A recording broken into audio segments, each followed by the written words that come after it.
Sporklers! Today we're going to go over how to make a very specific format, the criteria quiz. We'll take a look into the formatting using this copyable Lord of the Rings quiz. As you can see, a criteria quiz has a list of criteria that each clue must fit in order.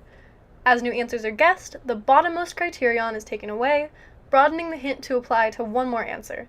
So for this clue, we're looking for a hobbit who married a hobbit girl and was present at Entmoot, which can only be Merry. And now that the present at Entmoot clue has disappeared, the rest of the criteria also apply to Sam, so we know he's the next answer. As you can see, the criteria quiz is a really specific format, so we'll bring you into the data tab to show you how it comes to life.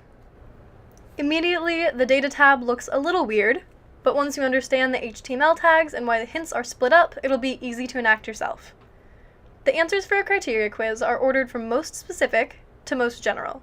So the first row is going to hold the answer that applies to every criteria, who in this case was Pippin.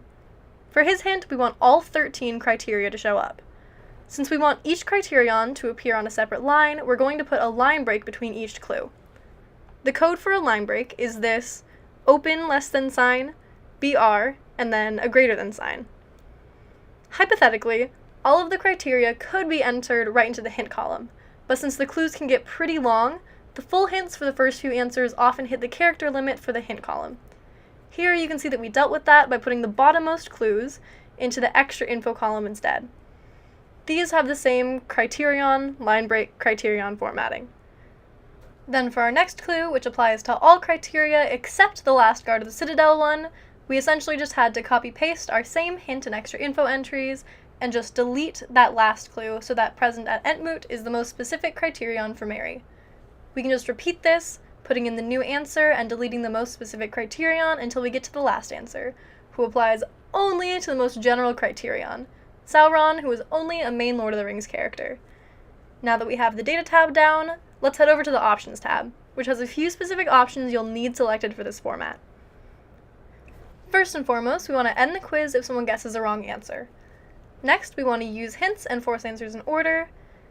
And then, so they can't skip a set of criteria they don't know, we want to hide the previous and next question. Then it's typically nice to put the answers in alphabetical order so they can find the answers easily. Button size is up to you, but both medium or large are solid bets for most criteria quizzes. So make sure to save your changes if you made any here, and you're done with your criteria quiz.